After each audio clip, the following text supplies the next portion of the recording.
వైసీపీకి బాలినేని శ్రీనివాసరెడ్డి రాజీనామా చేశారు. రాజీనామా లేఖను జగన్కు పంపారు. కొద్ది రోజులుగా అధిష్టానంపై అసంతృప్తితో ఉన్నారు బాలినేని. రేపు పవన్ కళ్యాణ్తో భేటీ కాబోతున్నారు. రాజకీయాల్లో హుందాతనం ఉండాలంటున్నారు బాలినేని. వైసీపీలో కోటరీ వ్యవస్థ నడుస్తోందని అది ఇంకా కొనసాగుతోంది అన్నారు. సెకండ్ హెడ్లైన్, పోరాట యోధుడు పవన్ అని కితాబిచ్చారు సీఎం చంద్రబాబు. కష్టకాలంలో తనకు మద్దతుగా నిలిచారన్నారు. మంగళగిరిలో ఎన్డీఏ శాసనసభాపక్ష సమావేశం జరుగుతోంది. రాష్ట్రంలో 100 రోజుల పాలనపై చర్చిస్తున్నారు నేతలు. మీటింగ్కు పవన్ కళ్యాణ్, పురంధేశ్వరి హాజరయ్యారు. థర్డ్ బ్రేకింగ్, కొత్త మద్యం విధానానికి ఏపీ కేబినెట్ ఆమోదం తెలిపింది. సగటు మద్యం బాటిల్ 99కి అందించాలని నిర్ణయించింది. కల్లు గీత కార్మికులకు లైసెన్సులో 10% రిజర్వేషన్ కల్పించనున్నారు. భోగాపురం విమానాశ్రయానికి అల్లూరి సీతారామరాజు పేరు పెట్టనున్నారు. ఫోర్త్ హెడ్లైన్, రాహుల్పై కమెంట్స్ను నిరసిస్తూ ఢిల్లీలో కేంద్ర మంత్రి రవనీత్ ఆఫీస్ ముట్టడికి కాంగ్రెస్ నేతలు ప్రయత్నించారు.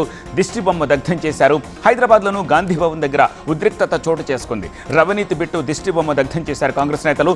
బీజేపీ ఆఫీసును మహిళా కాంగ్రెస్ ముట్టడించింది. ఫిఫ్త్ హెడ్లైన్, ఒడిశాలో వరదలు బీభత్సాన్ని సృష్టించాయి. బాలాసోర్ జిల్లాలో అపార నష్టం జరిగింది. సీఎం ఏరియల్ సర్వే నిర్వహించారు. 300 గ్రామాలు నీట మునిగాయి. 800 హెక్టార్లలో పంట నష్టం జరిగింది. వేలాది మందిని సురక్షిత ప్రాంతాలకు తరలించారు అధికారులు. సిక్స్త్ హెడ్లైన్, హర్యానా అసెంబ్లీ ఎన్నికల కోసం కాంగ్రెస్ మేనిఫెస్టోని విడుదల చేశారు పార్టీ అధ్యక్షుడు మల్లికార్జున ఖర్గే. మహిళలకు నెలకు 2000 సాయం ఇస్తా ఉన్నారు.